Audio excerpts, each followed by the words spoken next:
Todd Young Online presents Young Tales. Tales for the young and the young at heart. Today's story, Little Snow White by the Brothers Grimm. Once upon a time, in the middle of winter, when the flakes of snow were falling like feathers from the sky, a queen sat at a window sewing, and the frame of the window was made of black ebony. And whilst she was sewing and looking out of the window at the snow, she pricked her finger with the needle, and 3 drops of blood fell upon the snow. And the red looked pretty upon the white snow, and she thought to herself, "Would that I had a child as white as snow, as red as blood, and as black as the wood of the window frame." Soon after that she had a little daughter, who was as white as snow, and as red as blood, and her hair was as black as ebony. She was there called Little Snow White, and when the child was born, the queen died. After a year had passed, the king took to himself another wife. She was a beautiful woman, but proud and haughty, and she could not bear that anyone else should surpass her in beauty. She had a wonderful looking-glass, and when she stood in front of it and looked at herself in it and said, looking glass on the wall, who in this land is the fairest of all?" And the looking-glass answered, "Thou, O queen, art the fairest of all." Then she was satisfied, for she knew that the looking-glass spoke the truth. But little Snow White was growing up, and grew more and more beautiful. When she was 7 years old, she was as beautiful as the day, and more beautiful than the queen herself. And once when the queen asked her looking-glass on the wall, who in this land is the fairest of all?" It answered, "Thou art fairer than all who are here, Lady Queen, but more beautiful still is Snow White, I ween." Then the queen was shocked and turned yellow and green with envy. From that hour, whenever she looked at little Snow White, her heart heaved in her breast, and she hated the maiden so much. And envy and pride grew higher and higher in her heart like a weed, so that she had no peace day or night. She called a huntsman and said, "Take the child away into the forest. I will no longer have her in my sight. Kill her." The huntsman obeyed and took her away. But when he had drawn his knife and was about to pierce little Snow White's innocent heart, she began to weep and said, "Ah, dear huntsman, leave me my life. I will run away into the wild forest and never come home again." And as she was so beautiful, the huntsman had pity on her and said, "Run away, then, you poor child. The wild beasts will soon have devoured you," thought he. And yet it seemed as if a stone had been rolled from his heart, since it was no longer needful for him to kill her. But now the poor child was all alone in the great forest, and so terrified that she looked at every leaf of every tree and did not know what to do. Then she began to run and ran over sharp stones and through thorns, and the wild beasts ran past her and did her no harm. She ran as long as her feet would go until it was almost evening. Then she saw a little cottage and went into it to rest herself. Everything in the cottage was small, but neater and cleaner than can be told. There was a table on which was a white cover and 7 little plates, and on each plate a little spoon. Moreover, there were 7 little knives and forks and 7 little mugs. Against the wall stood 7 little beds side by side and covered with snow-white counterpanes. Little Snow White was so hungry and thirsty that she ate some vegetables and bread from each plate and drank a drop of wine out of each mug, for she did not wish to take all from only one. Then, as she was so tired, she laid herself down on one of the little beds, but none of them suited her. One was too long, another too short, but at last she found that the 7th was just right, so she remained in it, said a prayer, and went to sleep. When it was quite dark, the owners of the cottage came back. They were 7 little dwarfs who dug and delved in the mountains for ore. They lit their 7 candles, and, as it was now light within the cottage, they saw that someone had been there, for everything was not in the same order in which they had left it. The first said, "Who has been sitting on my chair?" The second, "Who has been eating off my plate?" The third, "Who has been taking some of my bread?" The fourth, "Who has been eating my vegetables?" The fifth, "Who has been using my fork?" The 6th, "Who has been cutting with my knife?" The 7th, Who has been drinking out of my mug?" Then the first looked round and saw that there was a little hole on his bed, and he said, "Who has been getting into my bed?" The others came up and each called out, "Somebody has been lying in my bed too." But the seventh, when he looked at his bed, saw little Snow White, who was lying fast asleep therein. And he called the others, who came running, and they cried out with astonishment, and brought their 7 little candles, and let the light fall on little Snow White. "Oh, oh!" cried they, "what a lovely child!" And they were so glad that they did not wake her up, but let her sleep on in the bed. And the 7th dwarf slept with his companions, 1 hour with each, and so got through the night. The next morning little Snow White awoke, and was frightened when she saw the 7 dwarves. But they were friendly, and asked her what her name was. "My name is little Snow White," she answered. "How have you come to our house?" said the dwarves. Then she told them that the wicked queen had wished to have her killed, but that the huntsman had spared her life, and that she had run for the whole day, until at last she found their dwelling.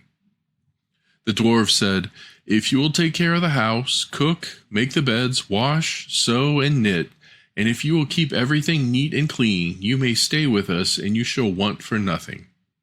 "Yes," said little Snow White, "with all my heart," and she stayed with them. She kept the house in order for them. In the mornings they went to the mountains and looked for copper and gold. In the evenings they came back, and then their supper had to be ready. The maiden was alone the whole day, so the good dwarfs warned her and said, "Beware of the queen. She will soon know that you are here. Be sure to let no one come in." But the queen, believing that little Snow White was dead, could not but think that she herself was again the first and most beautiful of all. She went to her looking-glass and said, looking glass, on the wall, who in this land is the fairest of all?" And the glass answered, "O queen, thou art fairest of all I see, but over the hills where the 7 dwarfs dwell, little Snow White is alive and well, and none is so fair as she." Then she was astounded, for she knew that the looking-glass never spoke falsely, and she knew that the huntsman had betrayed her, for that little Snow White was still alive. And so she thought and thought again how she might kill her, for so long as she herself was not the fairest in the whole land, envy let her have no rest. And when she had at last thought of something to do, she painted her face and dressed herself like an old peddler woman, and no one could have known her. In this disguise she went over the 7 mountains to the 7 dwarfs, and knocked at the door and cried, "Pretty things to sell, very cheap, very cheap." Little Snow White looked out at the window and called, "Good day, my dear woman, what do you have to sell?" "Good things, pretty things," she answered, "stay laces of all colors," and she pulled out one which was woven of bright-colored silk. "I may let the worthy old woman in," thought the little Snow White, and she unbolted the door and bought the pretty laces. "Child," said the old woman, "what a fright you look! Come, I will lace you properly for once." Little Snow White had no suspicion, but stood before her and let herself be laced with the new laces. But the old woman laced so quickly and laced so tightly that little Snow White lost her breath and fell down as if dead. "Now I am the most beautiful," said the queen to herself, and ran away. Not long afterward, in the evening, the 7 dwarfs came home, but how shocked they were when they saw their little dear Snow White lying on the ground, and that she neither stirred nor moved, and seemed to be dead. They lifted her up, and, as they saw that she was laced too tightly, they cut the laces. Then she began to breathe a little, and after a while came to life again. When the dwarves heard what had happened, they said, "The old peddler woman was no one else than the wicked queen. Take care and let no one come in when we are not with you." But the wicked woman, when she had reached home, went in front of her glass and asked, looking glass, on the wall, who in the land is fairest of them all?" And it answered as before, "O queen, thou art fairest of all I see, but over the hills where the 7 dwarfs dwell, little Snow White is alive and well, and no one is so fair as she." When she heard that, all her blood rushed to her heart with fear, for she saw plainly that little Snow White was alive again. But now, she said, I will think of something that shall put an end to you, and by the help of witchcraft, which she understood, she made a poisonous comb. Then she disguised herself and took the shape of another old woman. So she went over the 7 mountains to the 7 dwarfs, knocked at the door, and cried, Good things to sell, cheap, cheap. Little Snow White looked out and said, Go away, I cannot let anyone come in. I suppose you may look, said the old woman, and pulled the poisonous comb out and held it up. It pleased the maiden so well that she let herself be beguiled and opened the door. When they had made a bargain, the old woman said, Now I will comb you properly for once. Poor little Snow White had no suspicion, and let the old woman do as she pleased. But hardly had she put the comb in her hair than the poison took effect, and the maiden fell down senseless. You paragon of beauty, said the old wicked witch, you are done for now, and she went away. But fortunately it was almost evening, and the 7 dwarfs came home. When they saw little Snow White lying as if dead upon the ground, they at once suspected the queen. They looked and found the poisoned comb. Scarcely had they taken it out when little Snow White came to herself and told them what had happened. Then they warned her once more to be upon her guard and to open the door to no one. The queen at home went in front of the glass and said, looking glass on the wall, who in this land is fairest of them all? Then it answered as before, O queen, thou art fairest of all, I see, but over the hills where the 7 dwarfs dwell, little Snow White is alive and well, and none is so fair as she. When she heard the glass speak thus, she trembled and shook with rage. Little Snow White shall die, she cried, even if it costs me my life. Thereupon she went into a secret, lonely room wherein no one ever came, and there she made a very poisonous apple. Outside it looked pretty, white with a red cheek, so that everyone who saw it longed for it, but whomever ate a piece of it must surely die. When the apple was ready, she painted her face and dressed herself as a countrywoman, and so she went over the 7 mountains to the 7 dwarfs. She knocked at the door. Little Snow White put her head out of the window and said, I cannot let anyone in. The 7 dwarfs have forbidden me. It is all the same to me, answered the woman. I shall soon get rid of my apples. There, I will give you one. No, said little Snow White, I dare not take anything. Are you afraid of poison? Said the old woman. Look, I will cut the apple into 2 pieces. You eat the red cheek, and I will eat the white.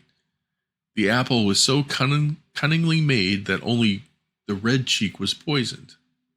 Little Snow White longed for the fine apple, and when she saw that the woman ate part of it, she could resist no longer and stretched out her hand and took the poisonous half. But hardly had she bit it in her mouth than she fell down dead. Then the queen looked at her with a dreadful look and laughed aloud and said, White as snow, red as blood, black as ebony wood, this time the dwarfs cannot wake you up again. And when she asked of the looking-glass at home, looking glass on the wall, who in this land is fairest of all? It answered at last, O queen, in this land thou art fairest of all. Then in her envious heart had rest, so far as an envious heart can have rest. The dwarfs, when they came home in the evening, found little Snow White lying upon the ground. She breathed no longer and was dead. They lifted her up, looked to see whether they could find anything poisonous, unlaced her, combed her hair, washed her with water and wine. But it was all of no use. The poor child was dead and remained dead. They laid her upon a bier, and all 7 of them sat around it and wept for her, and wept 3 days long. Then they were going to bury her, but she still looked as if she was living, and still had her pretty red cheeks. They said, We could not bury her in the dark ground, and they had a transparent coffin of glass made, so that she might be seen from all sides. They laid her in it, and wrote her name upon it in gold letters, and that she was a king's daughter. Then they put the coffin out upon the mountain, and one of them always stayed by it to watch it. And the birds came too, and wept for little Snow White, first an owl, then a raven, and at last a dove. And now little Snow White lay a long, long time in the coffin. She did not change, but looked as if she were asleep, for she was as white as snow, as red as blood, and her hair was as black as ebony.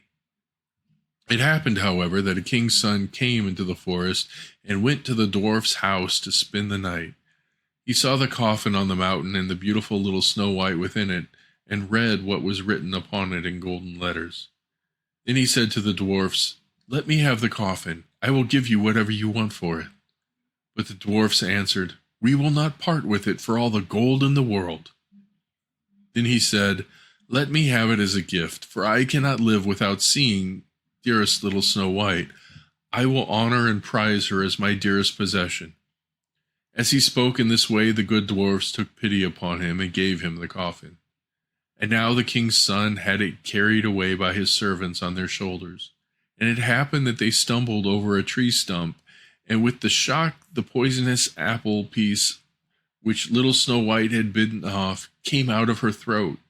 And before long she opened her eyes, lifted up the lid to the coffin, sat up, and was once more alive. "Oh, where am I?" she cried. The king's son, full of joy, said, "You are with me," and told her what had happened, and said, "I love you more than everything in the world. Come with me to my father's palace, you shall be my wife." And little Snow White was willing and went with him, and their wedding was held with great show and splendor. But the wicked queen was also bidden to the feast. When she had arrayed herself in beautiful clothes, she went before the looking-glass and said, looking glass on the wall, who in this land is the fairest of all?" The glass answered, "O queen, of all here the fairest art thou, but the young queen is fairer by far, I trow." Then the wicked woman uttered a curse and was so wretched, so utterly wretched, that she knew not what to do. At first she could not go to the wedding at all, but she had no peace and must go see the young queen. And when she went there, she knew little Snow White, and she stood still with rage and fear and could not stir. But iron slippers had already been put upon the fire, and they were brought in with tongs and set upon her. Then she was forced to put on the red-hot shoes and dance until she dropped down dead. The end. Young Tales is produced and narrated by Todd Young from Todd Young Online. If you enjoyed this, please like and subscribe and join us next time for another story. Thank you for your support.